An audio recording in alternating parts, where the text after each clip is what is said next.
I say forget hybrid spaces. We are now hybrid humans. I don't know about you, but I don't go anywhere or do anything for just one thing. Like I don't go on vacation just to go on vacation. I don't go to work just to go to work. So if I go to a resort and I want to take a call, make it easy for me. Look at human behavior. Go stand at your resort, Mr. Owner, for a day in the corner and watch. I promise you'll find 20 people. All these guys walking around the from pool. the sun, right? Ducking from the sun, trying to figure out where the internet works, solve their problem. You'll make them happy. You'll create loyalty and make some money along the way.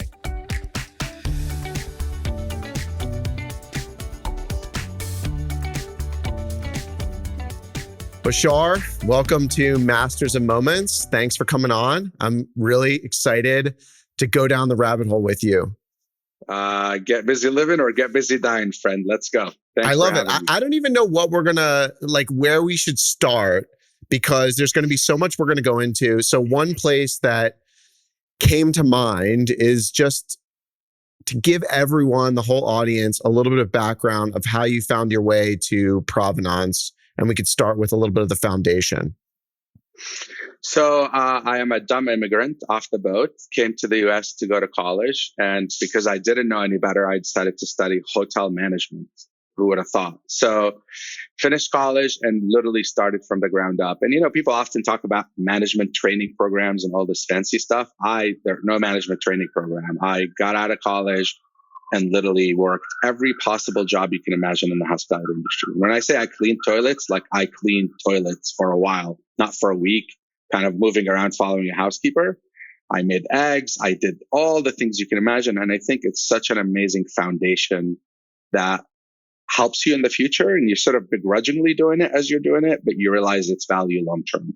And kind of spent my career in operations for the first probably 10 years plus, managed one hotel, managed multiple hotels, paid my dues, as it were, worked in a hotel during Y2K, carrying a radio and a pager and waiting for the world to end.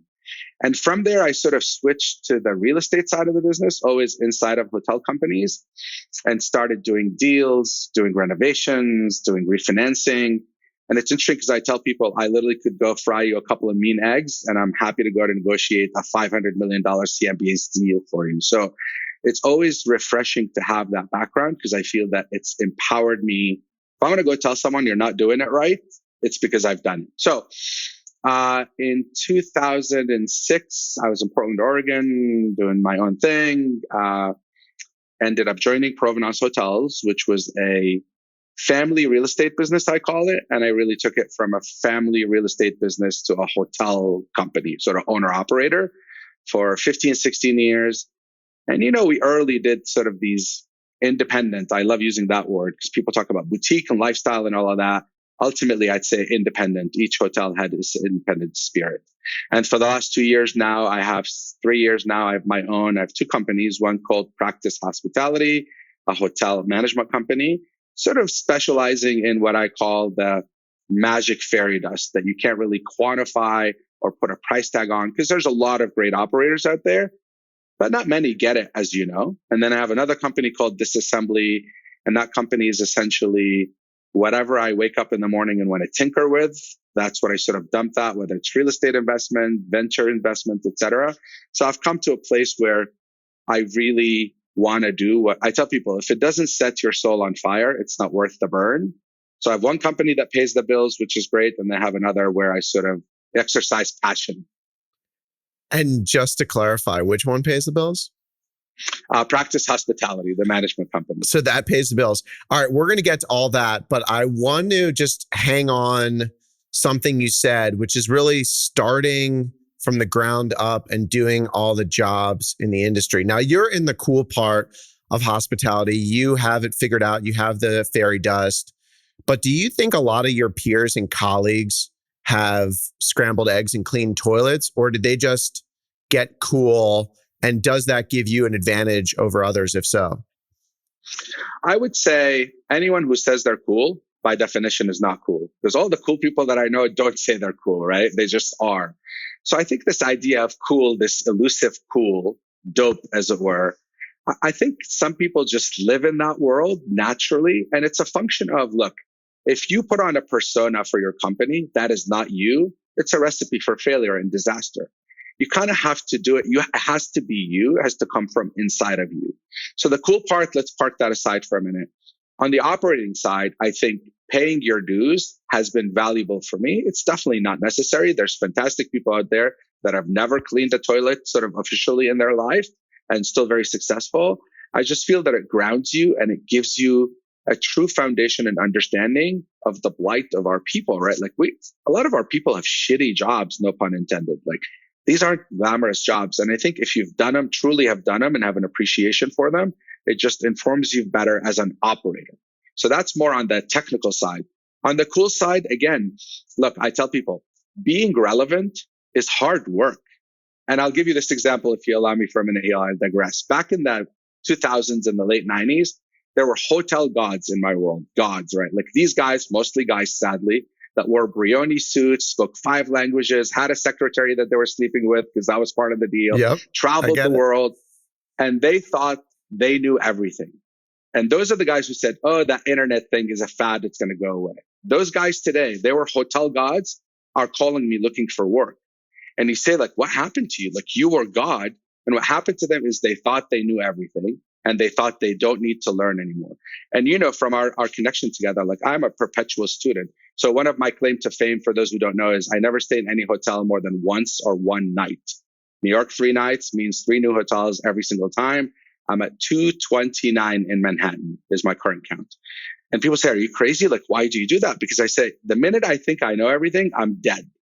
So again, do you need to wear Supreme clothes? No, but you should know that Louis Vuitton did a deal with them because it shows you that even these old venerable brands are starting to pay attention to the next generation. And if you don't, you're left behind. So again, cool doesn't come naturally. It's hard work, especially for, you know, my age, certainly maybe less so to your age, but you've got to work hard to be in the know and have I say I have my finger on the pulse of unpopular culture. Because it's not about following trends. It's about truly understanding what's happening in the zeitgeist of generationally what's happening.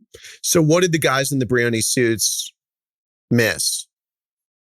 I think they thought they knew everything and they were masters of their own domain, and they stopped paying attention and learning, and they stopped listening to the young guys and gals in their shop because they knew better. And I think the minute you think you know everything in any space, in any world, you're dead. You just might as well retire. So in your world, which from the foundation was heavily based and independent, when, and maybe it didn't happen at your hotels, but at some point it felt like a little bit of the hospitality element left, and it was highly focused on design, and there was a supermodel at the front desk and you were doing someone a favor, just checking in. Did you ever fall victim of that? Maybe was that a good strategy? Interested on your take. I think it became, here's what I talk a lot about. This idea that we have lost our way in our business, because you're absolutely right. Our business became about shock and awe. Just because I have a lot of money and I want to be cool and I want to go buy a $20 million piece of art and stick it in my hotel doesn't mean anything. So what happened is we got caught in this rat race. I had to out-design your hotel and out-brand your hotel and out-model your hotel. And we truly lost our way because fundamentally I say, we're in the business of feelings. Sure, we provide shelter and you need to have good design and good food and beverage and these are table stakes. But the way you're going to win me is to make me feel a certain way when I walk into your building. Even though all those things are important, I sort of say, I have this quote that says, I want to feel the warmth of your hospitality walking into your lobby blindfolded, right? Because to me, hospitality, it's about how you make people feel. We talk about service and services. Anyone can do that. Like I was at the dentist this morning. They provided me a service. I get my oil changed. They provide me a service. Hotels do provide a service, and done by robots in many cases now. As you know, I order a towel and some R2D2 shows up at my room with the towel. Great. Hospitality is how you make people feel, and that comes from humans, not from things. So people ask me, by the way, 229 hotels. What do you remember? I can't tell you what flooring material was at the Baccarat bathroom because who gives a shit? I can't tell you what art is hanging on the wall at Crosby because who gives a shit? I know it was beautiful. I know it was in keeping with the style of the hotel that I stayed in, but that's not what I remember. What I remember is when someone goes out of their way and genuinely gives a shit about me. Because no matter what anyone tells you, by the way, we humans want to be somebody. You know those guys that say, oh, I don't want to be anybody. I want to be in the background? Bullshit. We all want to be somebody. And I use this example all the time of Cheers, the bar, that show that's lost on most people now because we're getting old. Cheers never said we're most award winning. We have the biggest wine list. They said where everyone knows your name. You know why? Because that's what people care about and remember. And scientifically, if you believe in this sort of Maslow's hierarchy of need, right? Where he says at the bottom, you need shelter and food and water and blah, blah, blah. But at the top, you need self-actualization. And self-actualization is, I am somebody, I matter. You know me, you care about me. So I think that's what we've missed out on. And look, we all get caught up in the trends and we all want to do art and music and curated coffee and blah, blah, blah. As long as you don't lose sight of that piece, you win. If you lose sight of that piece, you lose. So can you train that as a hotel leader of a management company? Is that something you train, and how do you go through that process? Great question. I think you can train someone how to provide service. It's much harder to train someone how to be hospitable. For example, I'm going to pick on my friends at Ritz-Carlton. Ritz-Carlton had the Credo card. Ladies and gentlemen, serving ladies and gentlemen. And you had to memorize that thing. I could perform that task seamlessly and beautifully and be the most miserable human you ever met because it seems very robotic, right? So the way I think about it now, and in fact, I'm working on this with a school of hospitality dean. To me, there's two things that matter in a hotel person at large, period. Two skills that matter the most. Common sense, which is very uncommon, as you know, and emotional intelligence. So emotional intelligence is the piece where we're trying to figure out, can we create a test specific for the hospitality industry that tells me before I hire you, Jake, that when you take this test, it informs my decision to say, Jake has the aptitude to be emotionally intelligent. And then from there, craft a program. I don't like the word training because, again, I can train a dog, I can train a robot. Set up a space, set up a culture that celebrates your creativity and allows you the optionality to be emotionally intelligent in your own way, because you can't put a box around it, right? We have to let you be emotionally intelligent. And what I ask of you is, as my employee, now that you have that aptitude, Jake, I want everyone that walks through the store to feel good, whatever that means. By the way, for me, that means don't talk to me. Don't tell me about the spa. Don't tell me anything. Hand me my key. For you, it may mean they're going to spend half an hour bitching about your flight and the TSA agents and. So if we can figure out how to teach our people to give each guest what they want, not what corporate tells them the guest wants, I think that's the magic and that's success. It's really hard to do. And I think it's more culture, less training. It's so annoying when I check into a hotel and I'm walking to the front desk with my bag and they ask me if I'm here to check in. Like, what else am I there to do, right? Jake, my last name is 4 letters. I literally walk in like this. I'm like, my hand is extended out. I have credit card and the license in hand. And I walk up and they're like, at 11 o'clock at night, they're like, checking in. I'm like, actually, I was looking to buy some cocaine. Do you happen to have any? Like, what kind of stupid question is that? But that's what we've been trained to do, right? And it's so robotic and it's so terrible in my mind. And by the way, I disagree with anyone who says, this is how we say hello. You must say good afternoon. You must use the guest name 3 times.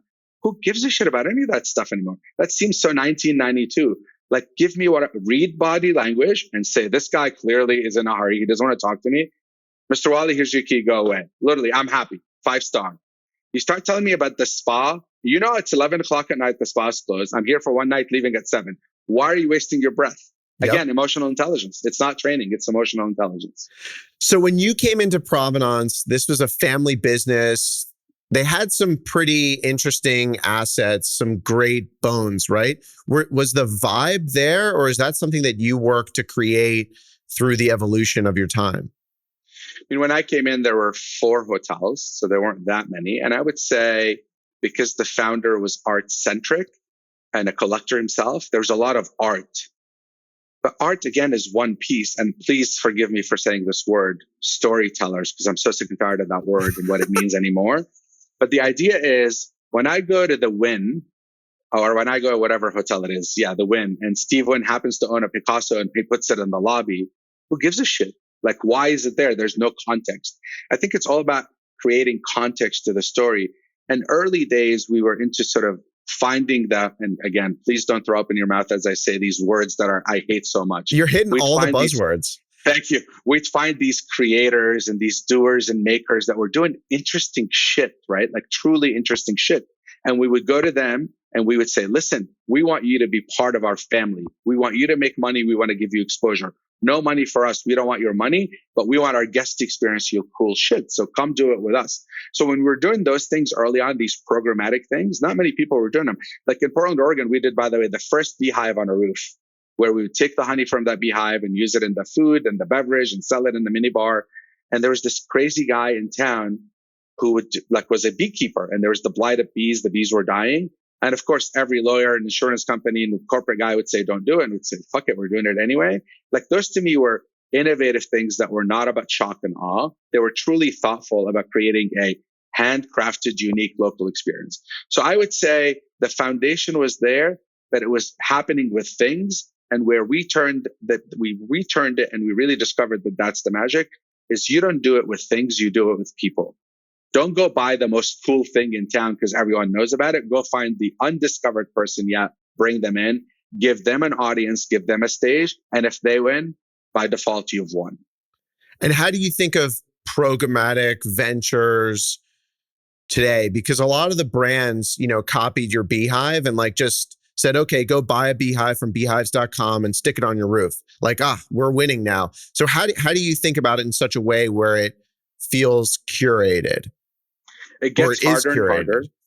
It gets harder and harder, as you know, because what is a boutique hotel anymore? What is a lifestyle hotel anymore? The Hampton Inn now has a rotating gallery in the lobby, and they have live music, and they use local coffee.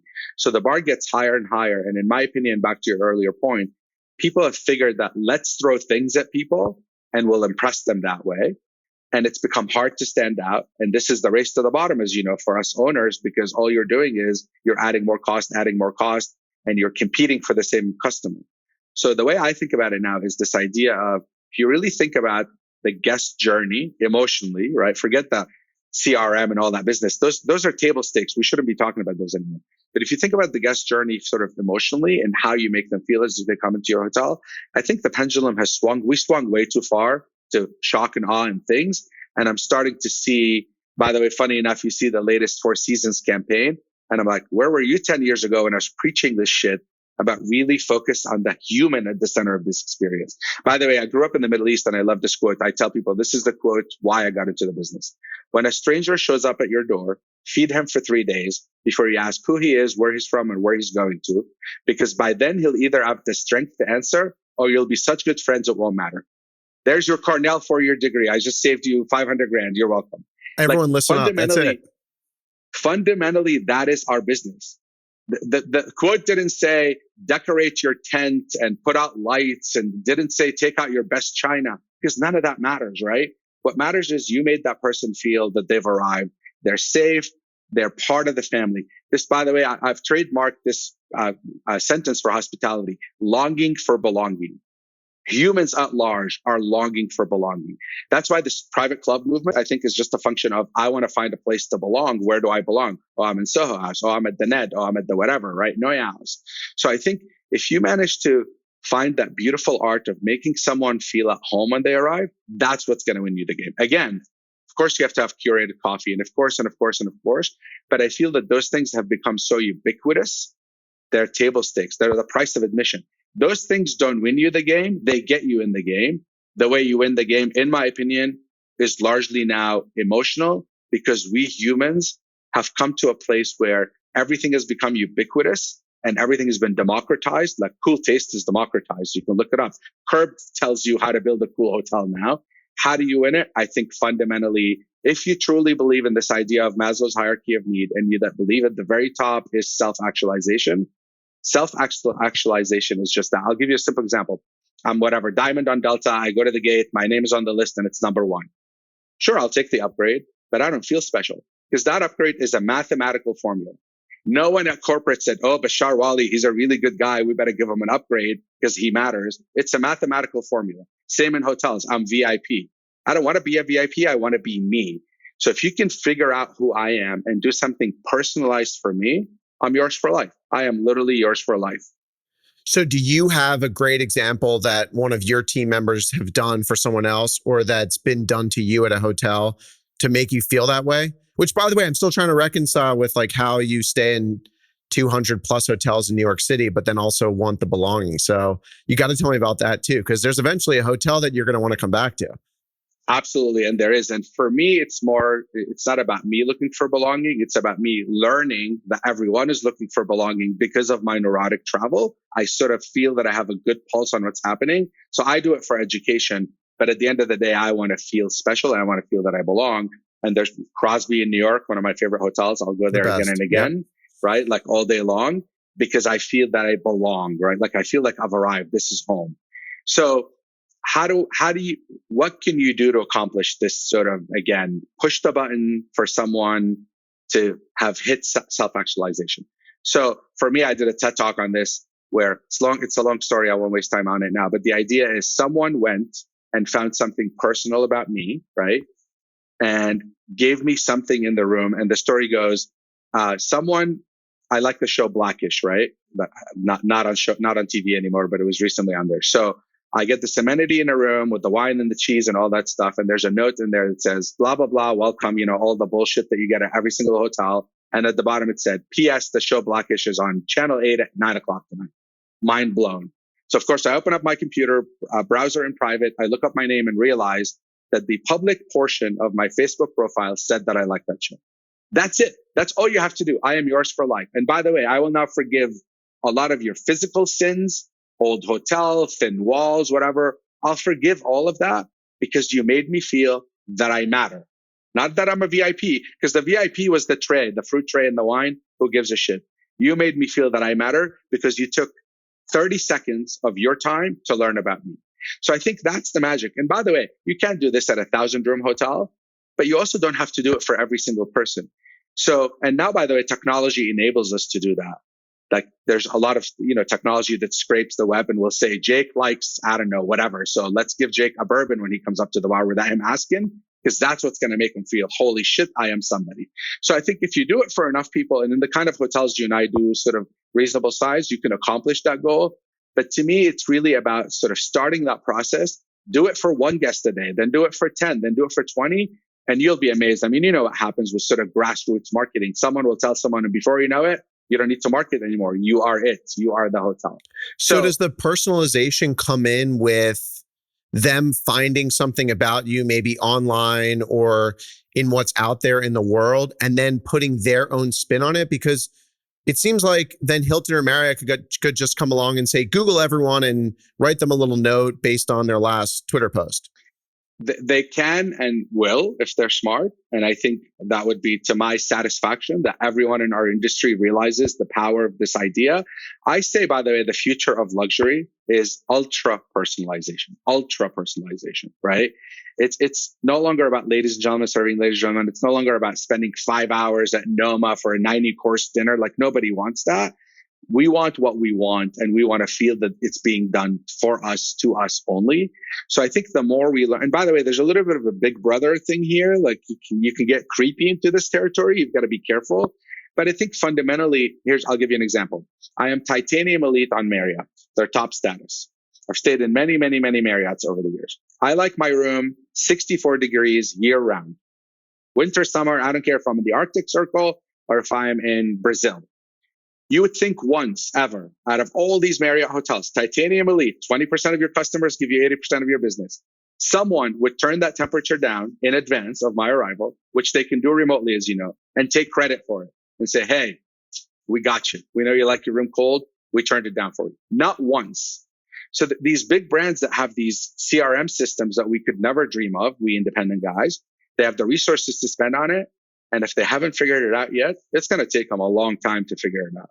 So to me, we have an opportunity for a little while to capture that audience and really become the innovators. But sadly, as you know, copying is the best form of flattery. I mean, think about the soft brands. Those were created because of what we did, right? We independents, they realized we're eating their lunch, so they jump in and they're going to do it again and again. And the goal is to remain on the cutting edge of what matters, not what's trendy. This trend is a losing proposition. You're going to spend yourself into bankruptcy. You've got to focus on what moves people. And generationally, it's changing, right? Like think about it generationally now. Gen Z and this work from home business, and how do you attend to that? And how do you create environments that celebrates that behavior and encourages it, not shames it?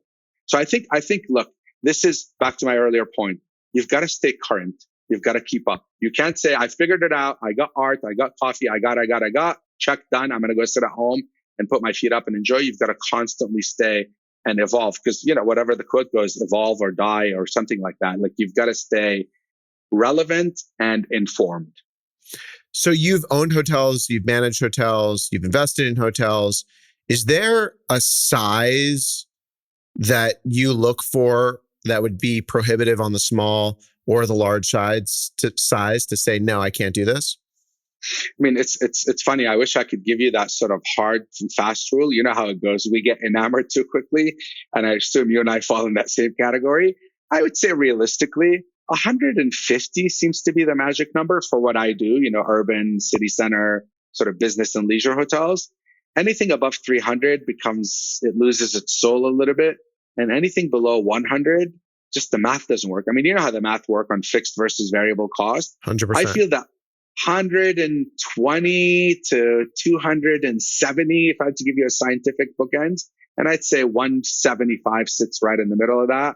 And that's just a sweet spot that allows you to be creative, innovative. You could do things, you could test things, and it's a manageable size that makes you enough money. There's margin in it at the end of the day. And when you're underwriting one of these deals, let's say you find this perfect 150 room hotel, looks pretty on the outside, has amazing bones. How do you think about underwriting an independent hotel versus a branded hotel when you're looking at the other hotels in the market? I mean, look, I have been carrying the independent torch my whole life, and I'm the guy who stands on stage and craps on all the brands collectively, publicly, happily. I love it. I will say things have changed a little, and I don't want to say this too loud and too publicly, but I think soft brands finally found a niche and a home, particularly the ones that allow you the creative freedom, because they really solve some problems for you. Biggest problem I see out there is Wall Street is too lazy because no one is getting fired for signing up a Marriott hotel. Someone might get fired for signing up Warzak hotels with no brand because the boss is going to say, what the hell were you thinking? So that by virtue of their laziness, they say, I don't have to underwrite Marriott. I know what it is. It is what it is. Warzak, I have to actually learn about and do the work and roll up my sleeves and blah, blah, blah. So I see a bias on Wall Street for branded because they think it's a downside protector. Now, look, if I'm going to do an 800-room hotel outside of Des Moines, of course it's going to have a brand on it. But the question is, does a hotel in downtown Washington, D.C. need a brand? And the question is, how do people, again, back to human behavior. I'm a keen observer of human behavior, not trends. So I sort of watch how people look for hotels and book hotels. And not through my lens, right? Because I'm old. I want to look at sort of generationally. How does my 21-year-old look at hotels and book for hotels? Where does he get his advice from? So you're starting to see the value of brands disappear, and it has been for a long time over the years. Now, people talk about loyalty. There's no loyalty. It's a bribery system. Come stay with me. I'll give you points. The owner is paying for the points. That's purely bribery. It's not loyalty. However, the soft brands, I think, have a place. They are a good downside mitigator just because they have the power. When you think about COVID for a minute, and I have some branded hotels in my portfolio. As an independent, you're like, what do I do? And what are the protocols? And what do I use? And how do I spray? Yep. Meanwhile, Marriott says, here it is. We've spent hundreds of thousands of dollars. Here it is. So I think nothing in our world is binary anymore. As you know, there's no more black and white. There's no more right or wrong. It's sort of in the middle. And I think there's a place for soft brands. I'm not a branded guy, but soft brands have a home. But generally speaking, if you're a lifestyle hotel, the two difference between independent and soft branded, in my opinion, is literally you're connected to the machine. You still have the same flexibility. You still have the same creativity with a quality standard, which I appreciate. But ultimately, they give you some downside mitigation and exposure. Forget the points. Because generally, the lifestyle seekers, you and I, if I stay at a Marriott, I'm not there because of points. I'm there because I really want to experience. Like Edition is a great example. I look at Edition, right? I think it's a great hotel. I think or One Hotels, as I think of as a brand. I don't think of them as a brand, although they are a brand. I think of them as a lifestyle hotel that gives me what I want. And sure, if I happen to get points, I'm not going to turn it down. But I don't go to Edition to get points. I go to the Edition Madrid because it's a fabulous hotel, regardless of the points. I was just at the Edition in Tampa, and I was blown away by how well they executed everything in that property. Now there's like a lot of plants all over the place, which I've heard you talk before that it's getting, a little ridiculous. It felt like you were walking into a jungle, but everything from the scent, the uniforms, the quality of the pastries, it really felt independent. And it was amazing to me that a big brand like Marriott was running that. And you're absolutely right. And obviously Schrager, who's a genius, had a lot to do with it, but I feel like they're carrying the torch forward elegantly and they're doing a good job with it. I just stayed in Tokyo at the Edition as well. Same thing. It was like, God, I want to see their bill for plant maintenance in this hotel, right? But it kind of works. It's their stick, I guess. And this whole plants in the lobby thing, sadly, is a trend that everyone is following. Now, biophilia. Well, is it a trend or is it something more than that? How do you differentiate what a trend is from the other term you used, humanistic intention or something? How do you know? I think about it differently, and here's how I think about it. I think the pandemic has informed our thinking that having open spaces is welcome. Like, we no longer want to be in sardine cans, right?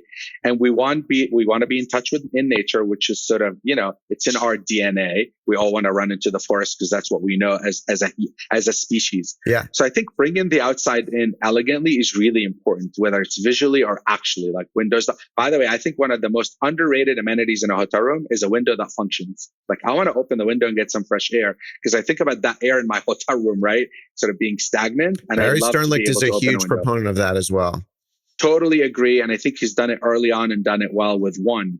So to me, the plants was sort of a knee-jerk reaction to this idea of we humans want to bring the outside in. And the easiest way to do it is to throw up plants in the lobby. I think there's a more thoughtful way to figure out how to do it, whether it's actual live walls, whether it's, thinking about it more for the benefit of the space, not just aesthetically. And I think the way we're doing it right now is purely aesthetically. So I think the distinction is, here's what I love, by the way. We use those words in our company all the time: thoughtful and intentional. Don't do it just because. Jake, don't stick a piece of art on the wall just because. Make sure it has intention and purpose, because that's sort of the idea of storytelling. Again, if it's intentional and thoughtful, and what thoughtful means to me is, don't make me do backflips to accomplish what I want to accomplish just because you thought it was cool. Like, by the way, I'm a business traveler, right? I walk in my room, I have a routine. I want to be able to do that routine blindfolded. Don't make me work hard for it. So I think this plants thing, if it was more thoughtful and sort of like you said, it felt awkward in a way, like you've overdone it. So those are the two words I can't say enough about in everything in life: thoughtful and intentional. Do it with purpose, not just because. So what's been happening with my own personal travel is I stay in a place where I want to stay. I'm not loyal to a specific brand. I could care less about the points. Am I just rare because I'm obsessed with hotels, or are a lot of people kind of getting tired with brands and they're really more interested on what the experience is and how they feel and where they want to belong? I mean, I'll go a couple different directions here. One, this whole, again, don't throw up in your mouth. Buy experiences, not things, right? And I think we've heard it enough now that it's sort of become our thing. But I think part of what's happening out there now, to my and your satisfaction as people in the industry, back in the day, if you wanted to show off, you wore a fancy watch, you wore a fancy suit, you drove a fancy car, right? Those were your currencies to show, hey, I'm somebody. And again, to my satisfaction, travel has become the new social currency. Like, literally, and I'm guilty of it myself. And literally my daughter would be like, Dad, stop talking about traveling. Like, you're annoying, right? Like, I meet somebody and within minutes, where'd you go? Where'd you travel? What are you doing for spring break? Where'd you go for the holidays? And it's amazing because people who shouldn't travel because they have more important things to spend their money on are willing to forego those more important things to travel. So I think people now are seeking experiences. The question is, and I love this quote also, that goes, a tourist sees what he came to see. A traveler sees what he sees. So people that are following what TikTok told them, this Instagrammable moment that you must have, that are chasing it just for that moment without regards to their personal interest, that to me is pretty sad. But those who are truly seeking, and again, please forgive the quotes, don't travel to discover the world, travel to discover yourself. So when I look for places, I sort of love the Bourdain way of traveling. Like, it's not about bougie. It's not about 5-star. I want to sit on the floor in a home in Vietnam with a poor family and eat what they eat. Like, that's how I travel. And I pick my destinations accordingly, by the way. Like, really hot on my list right now is the Eastern Caucasus. Azerbaijan, Armenia, and Georgia. Why is Like, that? I don't want to go to, because Barcelona, I love Barcelona, but I can't be fighting the crowds anymore. They've ruined this experience. And sadly, the fact that we've done well as humans economically in the last decade, plus this proliferation of travel, plus the status symbol of travel, has made some places intolerable. Like, I can't go to Barcelona. You want to go to the Louvre in the summer? You're dumb. Like, don't waste your time. Right. Because literally it is a miserable experience. Don't bother with it. Like, go in the middle of the winter, you're better off. So I'm starting to look for the undiscovered places. Albania, high on my list, right? Like, why go to Greece? By the way, it's funny. There's this Instagram account that says Instagram real life, and they turn the camera around. They show you 1,000 people waiting in line to take that shot. Is that really what you want to do? And again, back to more quotes. We buy things we don't need with money we don't have to impress people we don't like. Like, who are you taking that photo for? Like, who cares if you have more likes and more followers? Who gives a shit? How is that going to change your life? Wouldn't you rather have a deep conversation with your travel partner, with your life partner about life, sitting in some random place in the middle of nowhere that's comfortable and cool, that you create your own story? Why are you following someone else's story? Create your own. So I think from that perspective, we've gone too far again.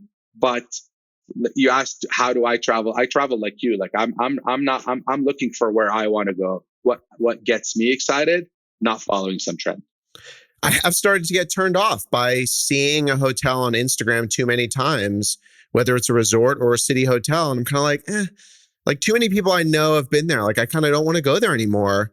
And it brings me to another kind of, I want to move to design, because one of the things I love about you is your eye for design, and not just in hotels, but whether you mentioned it, Supreme and Louis Vuitton and these collaborations.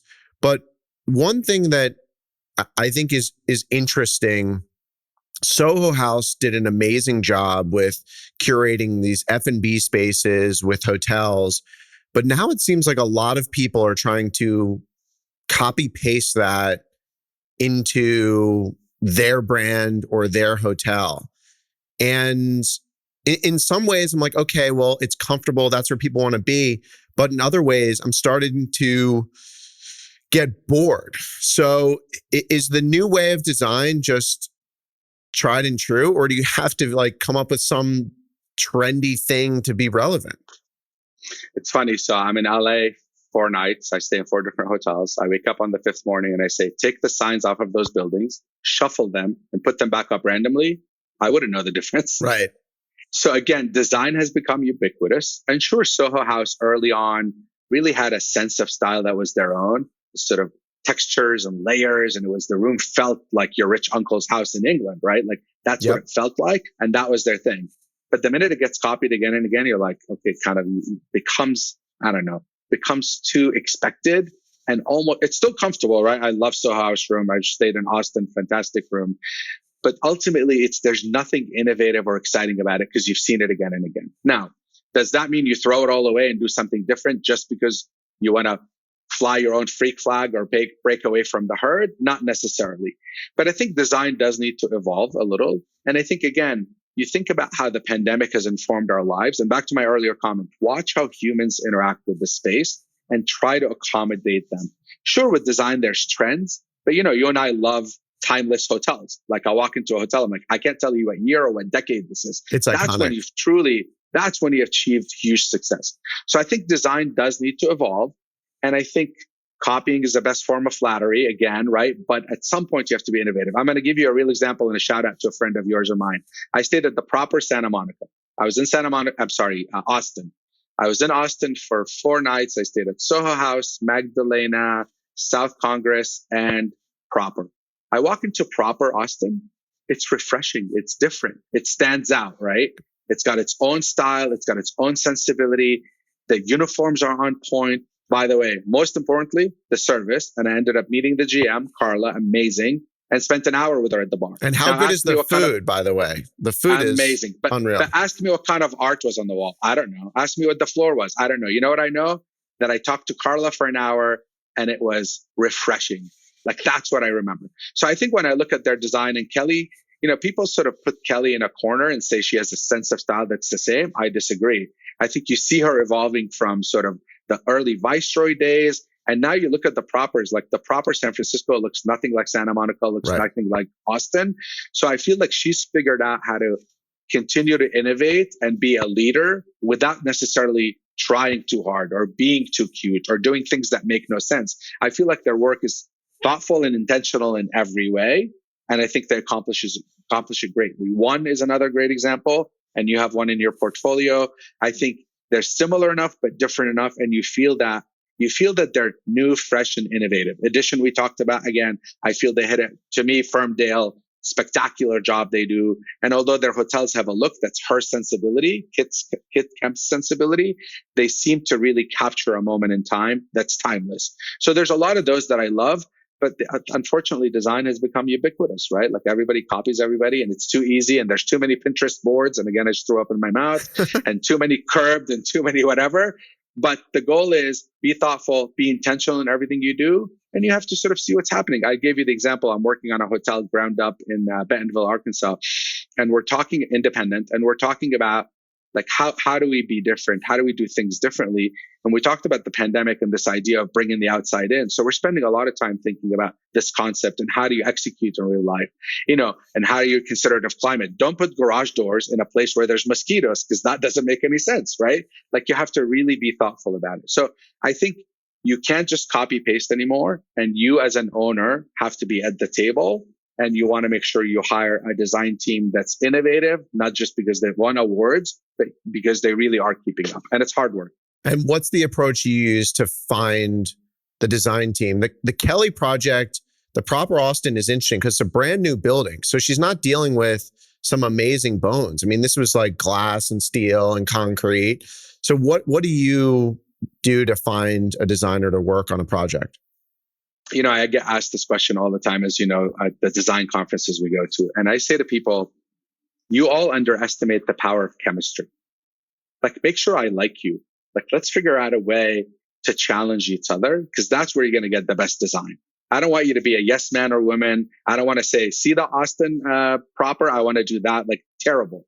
So I look for someone who's willing to push the boundaries in a thoughtful way. Someone who I get along with. By the way, I say this now, and it saddens me that the art of courtship in our industry, in our world, is gone because we want to swipe left and right. We want immediate gratification. So I say to designers, like, I want to get to know you before I hire you to do a project. I want to know that your head sort of goes in the direction mine goes, not photocopy. I want to know you personally live an interesting life, not just at work. I'm a cool designer. At home, I'm a boring person who lives in a, photocopy sort of development, who doesn't like those things matter to me. And by the way, I tell designers a lot, like, your Instagram account matters, and don't show me a Pinterest board. I want to see how you live because I want to choose you because I know you have, to your earlier point where you said you have good taste, not just in design, but in the food you eat, the places you go, the car you like, the watch you wear. Like, that all tells me about you, the person. And I'm hiring an artist because designers are artists, right? I want to make sure that the 100%. Artist has good taste and isn't just copying others' work. So chemistry. And my advice to anyone out there, service providers, courtship. So are you courting multiple people, or are you really kind of, who you want to work with? Ongoing or just for a specific project? Ongoing. Because again, by the way, with employees, I sort of say, I have this thing called crush list. Like, I'll meet Jake in Florida and I'll say, really cool guy. Every time I go to Florida, I'll call Jake and buy him a coffee and hang out with him. I don't have a job for him. I don't have anything for him. But when the time comes, now we like each other. He likes me and I like him. We know each other. Phone call away. And I do that across the spectrum, particularly with the things that have sort of aesthetic implication, guest experience implication. I'm not courting the HVAC guy, but I'm keeping in touch with what's happening in that world. So I'm constantly courting. And funny enough, the smaller firms, startup firms, a couple of people, those guys are desperate to be given a chance to show what they can do. And they're innovative because they're not stuck in a palette that they've been doing again and again. So I find sometimes that the smaller firms can do beautiful. I'll give you an example and a shout out to our friends at PLD, Parts and Labor Design. Yep. I gave them their first hotel project and it wasn't easy, right? Because they were learning things along the way. So I tell Jeremy, the principal, that I've paid his tuition for hotels. Absolutely. And he's gone on to do amazing work, right? In the Thompson in DC and the Thompson in Nashville, and they've done amazing work. So sometimes going to a smaller firm Sure, comes with a little bit more work for you, but the quality of the work that you get is amazing. So courtship, make sure you show off your personal taste and aesthetic, not just give me a Pinterest board of everyone else's work, because that's how I'm going to choose you. So let's take a live deal, the one you mentioned in Bentonville, Arkansas. Do you find that deal, get it under control, and then start bringing in the design team to come up with what it could be? Or are you on your own generating these ideas before or after you close on it? Like, how does that process work with buying the property? That one is management only, but we have a seat at the table in terms of the design. So, and we have a very sophisticated owner with very high taste. So it was an easy plug and play, but we're at the table helping choose the designer, helping choose the branding firm, and really opining on all things that matter going forward. So in terms of the design team, we gave our recommendations, and then ultimately we're part of the selection process. But with things that we do on our own, I'll give you another example. We bought this small deal in Palm Desert, our deal that we bought. And lots of great design firms out there, but it was a small deal. It's 25 keys. And I really wanted something innovative. So I went and found this group that has 5 ladies from 5 different firms that were sort of moonlighting on their own. And hired them to do it. And like the quality of the work is just amazing because you have all these great ideas coming together. And it was purely out of courtship and sort of connection in the industry. You'd never know about them because they didn't exist yet, right? It was sort of a collective. But because of our connections in the industry, we knew them and knew about them and had been in touch with them. So those are the ones where you get really interesting things happening and you have the flexibility to be creative where you control the process. But generally speaking, if I'm doing my own deal, I want the building, and again, to throw up in your mouth time, I hire branding first. Because to me, I use this analogy. I'm in the theater business, right? So I have a building. That's the theater. It is what it is. I can't change it. The location is what it is. The bones are what they are. Check, check, check, check. I don't want to build a set, then write a story to play on set. I want the story written first. Then I want to go find amazing actors and actresses to hire, train, and retain to tell the story. Then I want the set to be built to be accretive to my ability to tell the story. So branding is the story, interior design is the set. But I don't fully write the story, right? I sort of bring the branding firm and I say, here's this building, here's what we're thinking. Why should anyone give a shit about this thing? Why does this matter? So the wheels start turning. Once I feel that they've caught an idea, then you bring the interior design firm and you make them work together. Magic. And what do you ask the branding? What do you ask the branding firm for? Are you like, give me a story of this hotel so that I can give something to an interior design firm? What are they giving you? I say I am trying to build a hotel here, and a hotel by definition is shelter. It's a commodity. It's a bed and a shower. Help me make this a lot more. Help me give a consumer a reason to choose me over the 20 other cool hotels in town, thoughtfully and intentionally. So when you're buying an existing building, you start with history. It's always the easiest thing, right? What was here? What was on this building? Who worked here? What was it before? What was it called, et cetera? But sometimes that's not as easy, right? And that's sort of the formulaic way. But then you start saying, well, like, what about this city? What about this market? What resonates here? What hasn't been done? What do the other hotels in the competitive set offer that we can differentiate? Because really, at the end of the day, it's like everything else in life. You want a reason to stand out. That's it. You want someone to notice you more than the other. And it's becoming harder and harder. Like, think about New York. How do you stand out in New York? Like, name something. It's been done. But you think that, but then you go in and you're like, amazing that no one has started this. Let's do that. So I say they give us sort of the nugget of, forget the word story. It's not about a story because story seems sort of, I don't know, superficial. It's, hey, what if we thought about doing, I don't know, some F&B thing that's unique and different? So it's not always about the holistic story. It might be a nugget that'll grab someone's attention. But I think if you manage, and I'm always surprised how many people design first, then they bring a branding company, because people think branding is a logo. That's identity. Here's what I say. Brand identity, you control 100%. I can tell you the name. I can tell you the logo, the font, the color, the Pantone to use. I can tell you all of that. Branding, you have zero control over. Because to me, branding are the moments you create that the customer engages with your property through, and they form their own opinion. So you don't control it, they control it. So it depends on how good you are to allow them to form an opinion that's creative and interesting about your offering, not the logo and the letterhead and the postcard and the matches and all that stuff.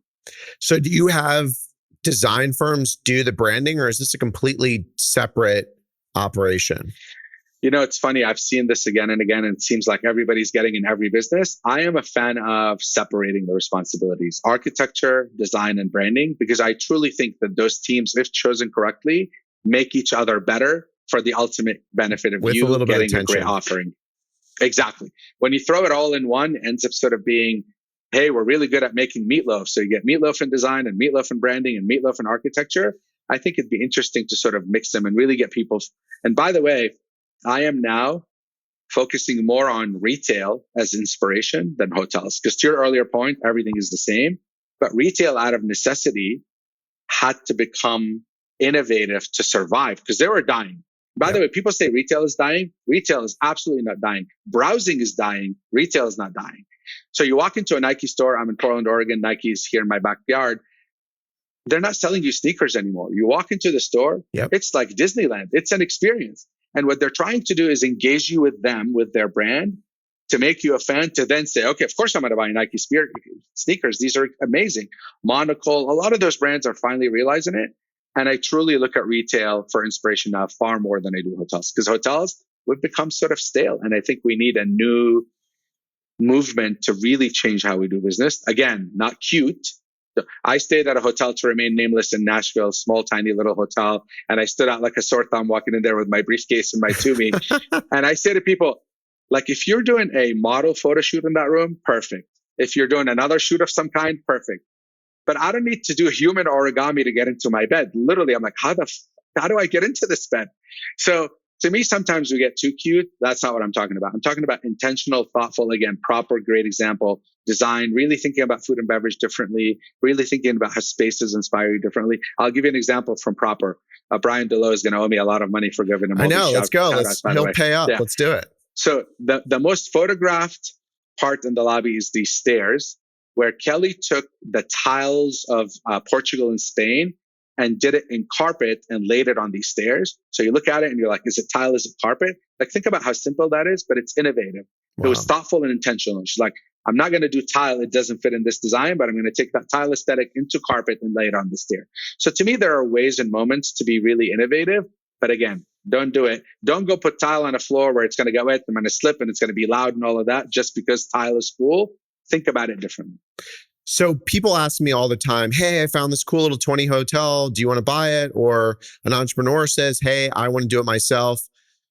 Can you explain, you said 150 was kind of your sweet spot, how you got into a 25 room hotel in Palm Desert and how you thought about that project?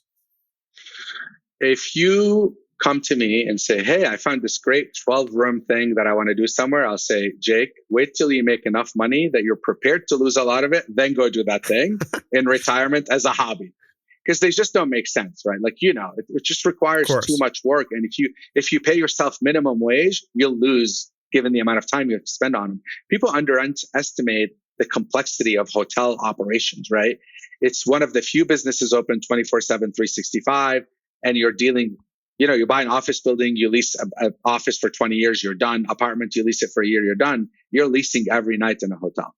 So the way we wrap our brains around that is that we already have the infrastructure. We have the company, we have the staff, we have accounting, we have HR, we have all that stuff. So for us, it's easy, right? It's easy to wrap your brain around it. Now, the argument is always made, you do the same amount of work on 25 rooms as you do 250 rooms, and it's just far less zeros. Yep. But for us, it was a strategic buy. What we wanted to boots on the ground in the desert. I think the Coachella Valley has a lot more growth opportunity.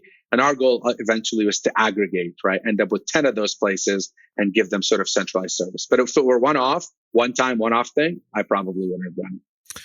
So in Bentonville, Arkansas, how are you thinking about the guest mix there? Because I think a lot of people are just going to sell Walmart. So what are you designing there and what is your strategy?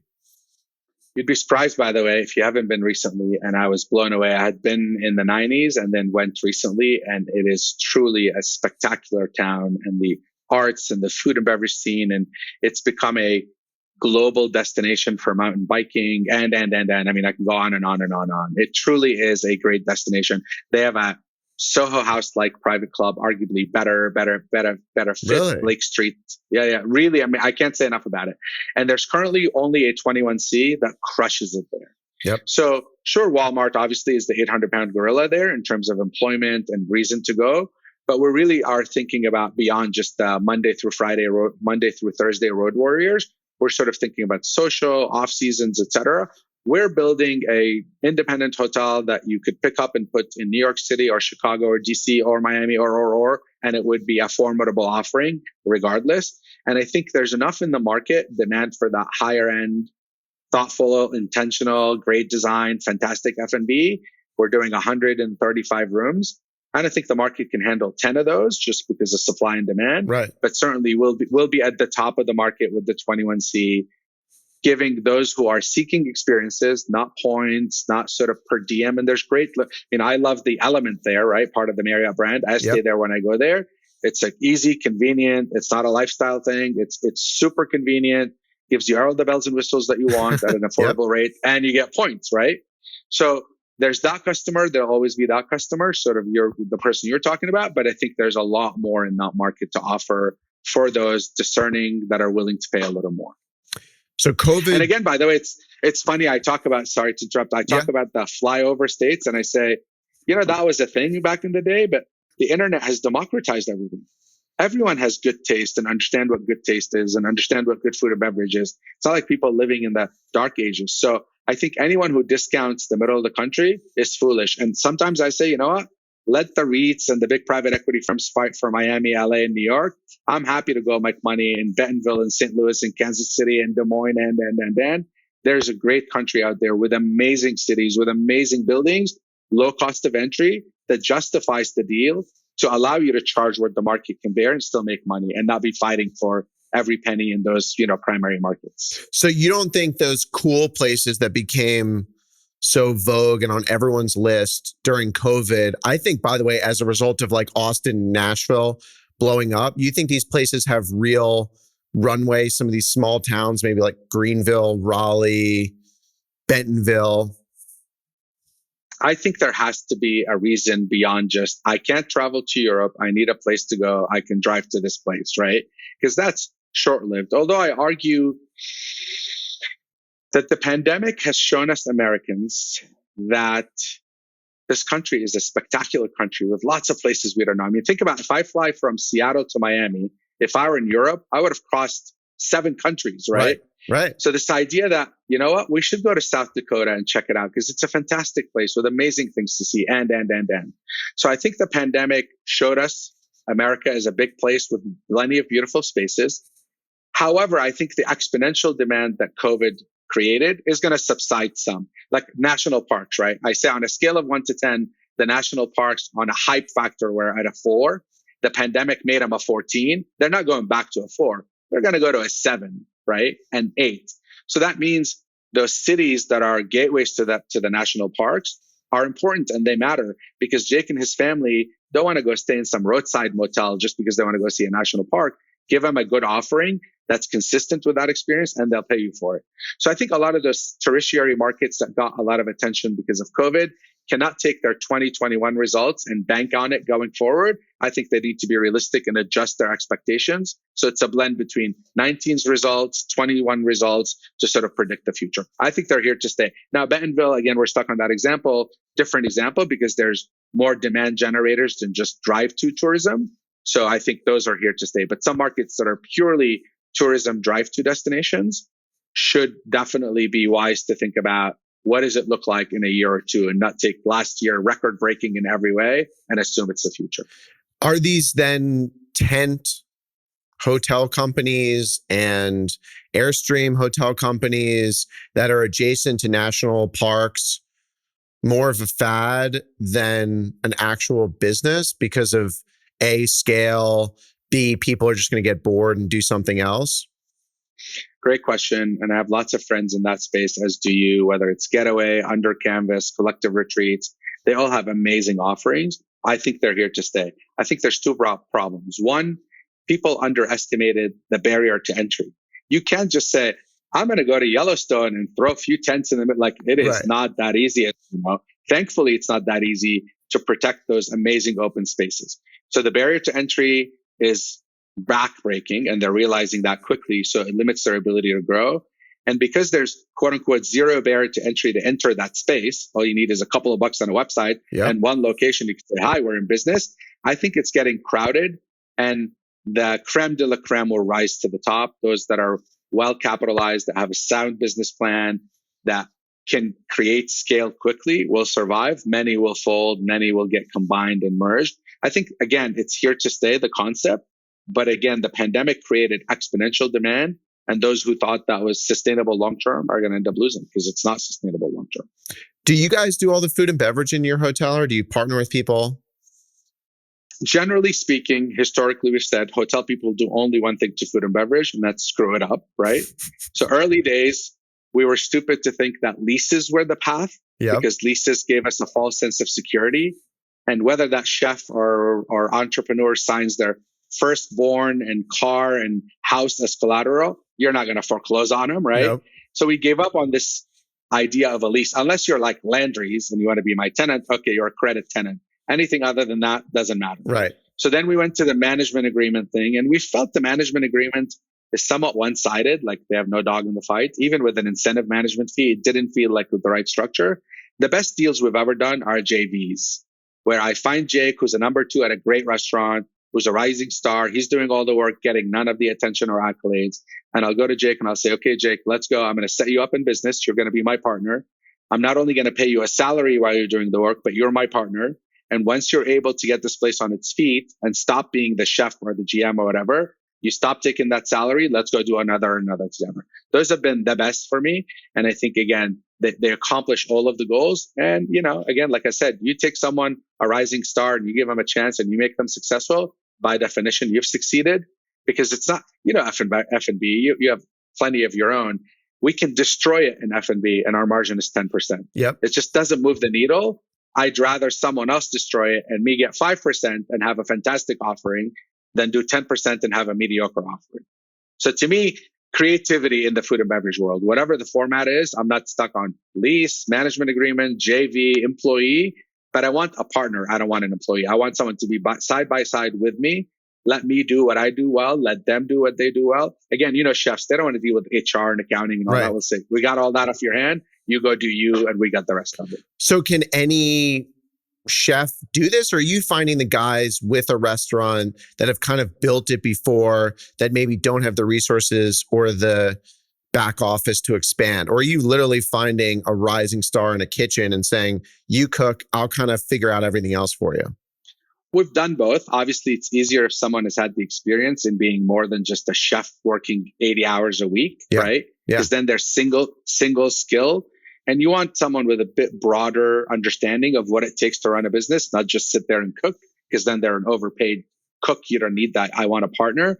So they don't have to have done their own restaurant, but maybe they have to have been in a place that exposed them to all it takes to run a restaurant. There's really not a hard and fast rule.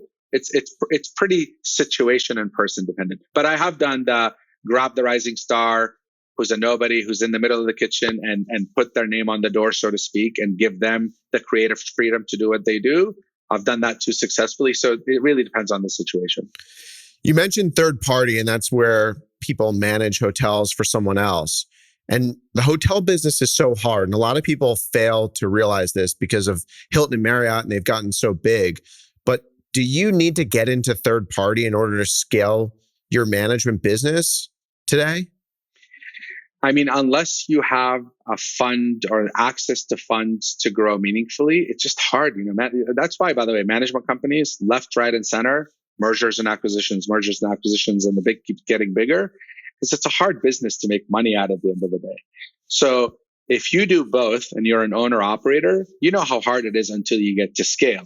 So you're either going to get to scale on your own dime, or you have to do third party. And as you know, third party, sometimes for people like you and I sort of say we're terrible employees, right? Like, it's tough. If you want me as a third party, I'm the owner. Get out of the way. I got you, right? Because I think like an owner, and you should be happy about that. But not everybody is comfortable playing that role. So I would say, if you intend on growing on your own at a sustainable pace, most importantly, to keep talent, because you have 5 hotels, you have a rising star, you can only take him or her so far. before they get bored and you lose them. And that's the hardest thing, is losing the talent. So either you're growing on your own enough to satisfy all this, or you have to get into third party. Now, don't get into third party that's soul crushing, that's going to ruin the culture of your company. You have to be selective in what you do. Are mergers and acquisitions something that you've looked at recently? I mean, for us, we're sort of essentially startup and small. We've been approached a lot, but most of the people that have approach us, they're really looking to hire me and not merger. I'm like, I'm not big enough for a merger, and I'm not for hire. But, there's a lot of people that realize that this alchemy, I call it. In our shop, we sort of say we have really three legs to our stool, the management company. We have alchemy, magic, fairy dust. I can't give you a book on it. There is no book on it. Right. Alchemy, people, clearly at the center, and then optimization, everything else, like figuring out truly what revenue management looks like and what tech systems to use, and all the things that others can do. But it seems like all the machines, the big companies, have got the optimization great, but they have zero alchemy. And I think in most cases, they miss out on the people piece. So the question is, if you can find the right fit third party to fit in those boxes that allow you the flexibility to do those. Like, I don't want to go manage for a third party who says, screw the employees, we don't care, no break room, cut this. Not interested, thank you. And that say, here's a vanilla box, run it, and here's the rule book. No, I'm not the right guy for that. Go hire great companies, Aimbridge, any of those guys. They'll do a much better job than we can. But if you want personalization and alchemy, magic, fairy dust, that's the only thing I can explain. To take something that's otherwise meh and make it great, that's where we shine. That's what you do. What we do, what you and I do, isn't about the building. You can give me any building. It's got to be comfortable and safe and clean, table stakes. We take that building and make it far more valuable than any middle of the fairway operator who's going to come in and make the trains run on time. That's important, but that's not where our skill set comes. That gets you in the game again. We're in the game of creating incremental value, because, I use this example all the time. Value is a perception. Doesn't matter what something costs. What matters is, what is someone willing to pay for it? And what they're willing to pay for it is a function of really alchemy. Why is an Hermes bag $30,000 and a Coach bag $300? Right. Because it's alchemy. It's magic. It's scarcity. It's a feeling you have when you carry it. That's all it is. At the end of the day, and Hermes, please don't hate me, it's the same bag, right? Maybe it's a better cut of leather, but it's the same bag. One's made by hand and one's maybe sewn, but yeah, it's the same bag. Sure. But if you take a building and Hermes it versus Coach it, that's the magic, right? So, okay, you can't tell me like how you create alchemy, but I have been to a lot of hotels recently where they're first-time hoteliers, maybe they're a wealthy person, a billionaire, and they open this hotel. In the hotels that you've been at, what do people miss most often? Oof, that is a great question. I think people, in my experience, I feel that when you build a hotel, open a hotel, it can't be for you if you want it to be a viable economic venture. This can't be a hobby, right? It can be if you want it to be. But don't force your views on me. Don't lock my thermostat at 67 because you think that's what's going to save the planet. I'm paying you for it. Let me make that decision. Don't restrict my water pressure in the shower. Don't. It seems to me like sometimes we feel like, it's funny. I was talking about Airbnb earlier. Yeah. I feel like some hotel owners think of themselves like Airbnb hosts. And here's the clear distinction I identify between Airbnb and hotels. When you go to an Airbnb, 100% of the time, it is about the host. Their rules, their regulations, you're like there to please the host. Yep. When you come to a hotel, it's 100% about you.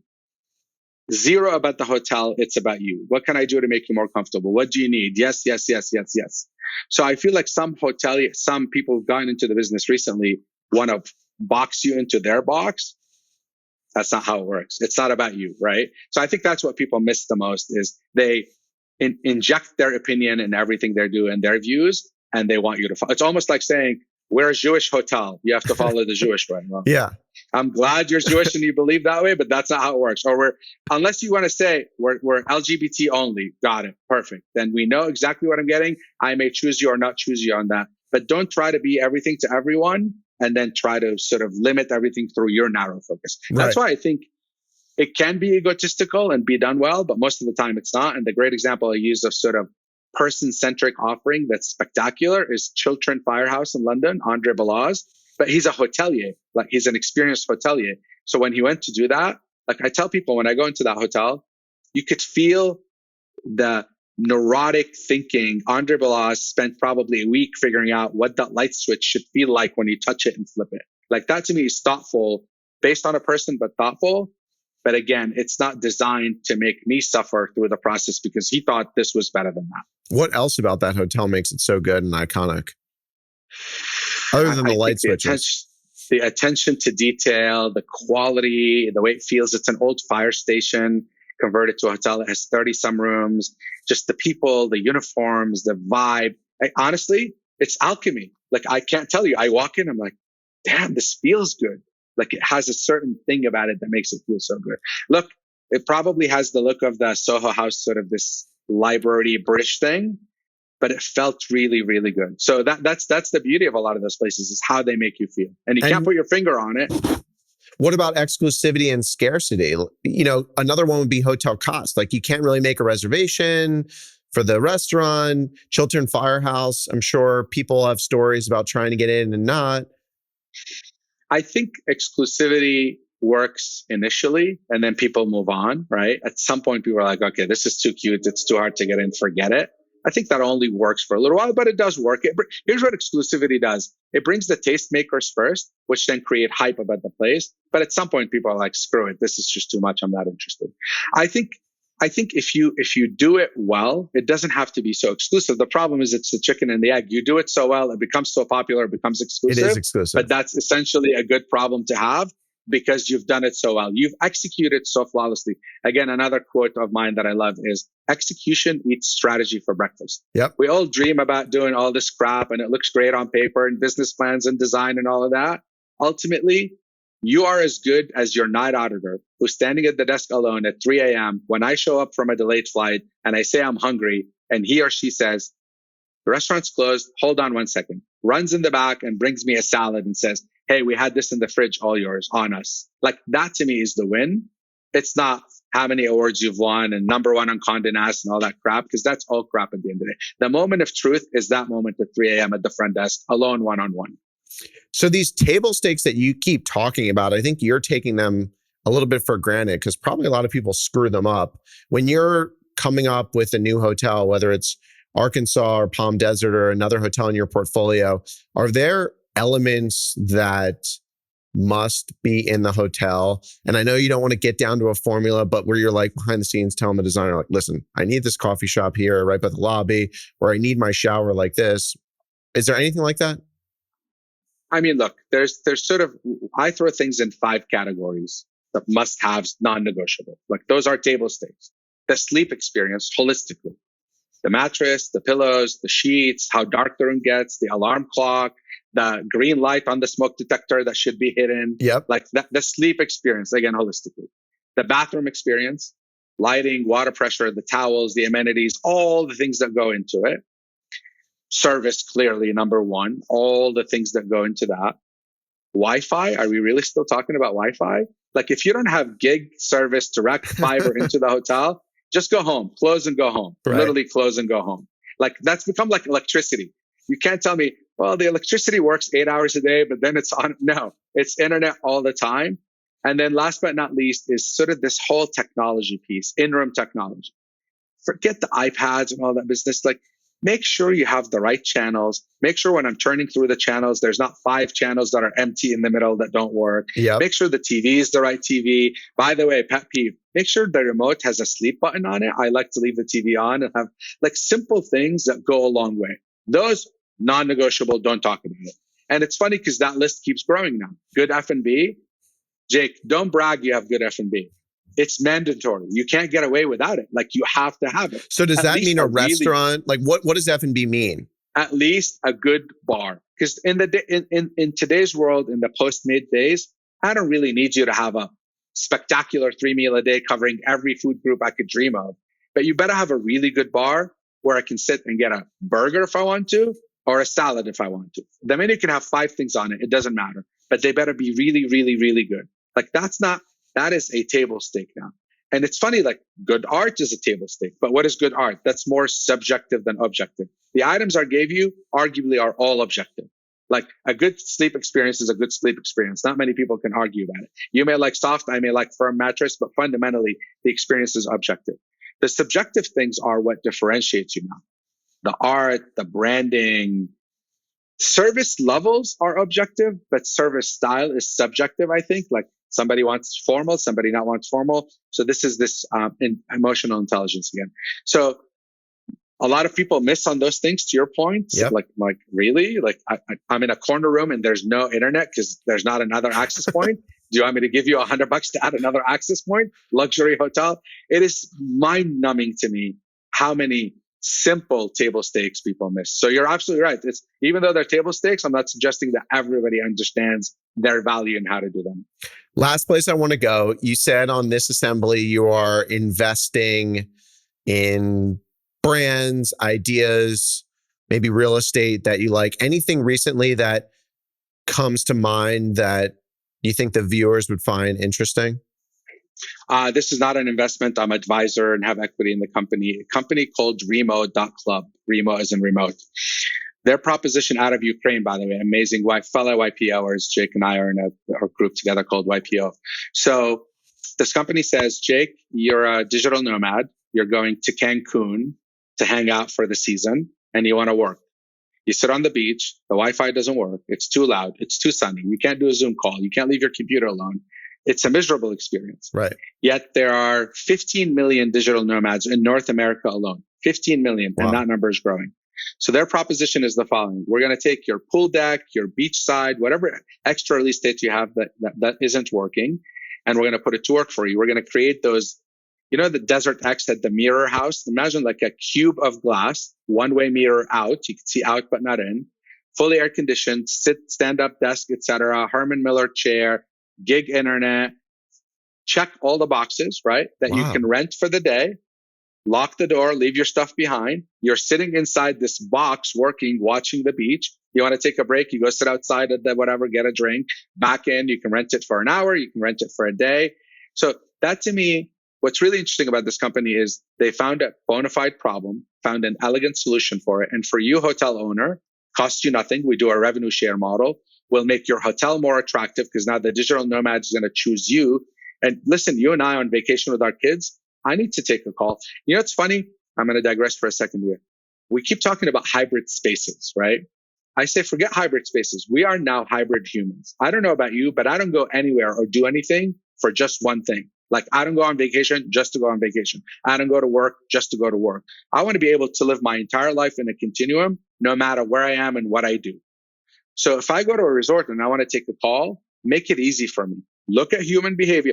Go stand at your resort, Mr. Owner, for a day in the corner and watch. I promise you'll find 20 people. All these guys walking around the from pool. the sun, right? Ducking from the sun, trying to figure out where the internet works, solve their problem. You'll make them happy. You'll create loyalty and make some money along the way. So to me, innovative things like that really get me excited because I think these are smart people solving real life problems. And, you want to make money, find a niche and fill it, or find a problem and fix it. So that's one example of things that I think are innovative, that are not trendy and out of the moment, because digital nomad, that movement is here to stay, as you know. And a lot of us are going to go there eventually, even though we don't think it's real right now. It's going to be a part of life, whether we like it or not. Yeah. Along that, I think on-demand little, whatever you want to call them, Zoom rooms, a little podcast room, a little meeting room where you can go up to a door. It's in a cool space. You could swipe your card. It's close to where kind of your family is or where you want to be off the lobby. It's a huge opportunity. And there's all these wasted spaces in hotels. It just seems like a no-brainer to me. Kind of like those pods that you see now at airports popping up, right? Yep, that's exactly. a perfect use for a hotel, and you'll make extra money. And in this case, this one company that I mentioned, they're taking all the capital expense. It doesn't cost you anything. If it doesn't cost you anything, you solve a problem, you give an amenity, and you can make a couple bucks along the way. Life is good. It's awesome. All right. I have one closing question that I ask all my guests. So this is going to be probably one of the greatest answers I'm going to get. So crap. Hold your breath. Okay. What is your favorite hotel in the world? Oh, I knew you were going to go there. This is again like your favorite child, huh? That's right. I am gonna go with the Aman in Tokyo. Wow. Good choice. Service. I mean, I was gonna throw Amangiri at you. I was gonna throw, I don't know, the Silo in Cape Town. But what are they doing Aman. from a service standpoint that is so memorable? My favorite kind of service is invisible service. Like, I feel if I wanted to sneeze, a napkin shows up in front of my nose, but I don't ask for it. Like, it just shows up when you want it. And when I don't want it, I feel like I'm alone and I own the place. And, part of it is the Japanese thing too, which to me is spectacular. This sort of humble servant mentality. I just think they get service right. The building, sure, it's beautiful, great, marble, blah, blah, blah. Who cares? But I feel like the service truly is one of a kind. And hopefully the Aman reputation continues across the globe, and obviously with different ownership now. But, Amangiri in the US is probably one of my favorite hotels in the US. That's more setting than service, though, interestingly enough. Yes. I'll keep the answer short. Also, I think the highest RevPAR hotel in the world is Amangiri. Yes. 32 rooms, pandemic driven. I bet you in 2019, it was not the highest. It was not. So does that continue? Maybe it might. Where can people find you? You're very active. You're out there. Where can we learn more about you? I am literally on everything. LinkedIn obviously is probably the most for sort of business related, and then Instagram. I am an overposter, but I have a domain called www.hotelier.life that has all my things on it. So beautiful. I love it. Thank you for joining me on Masters of Moments. This was a lot of fun. Jake, always a pleasure hanging with you, friend. Thanks for having me.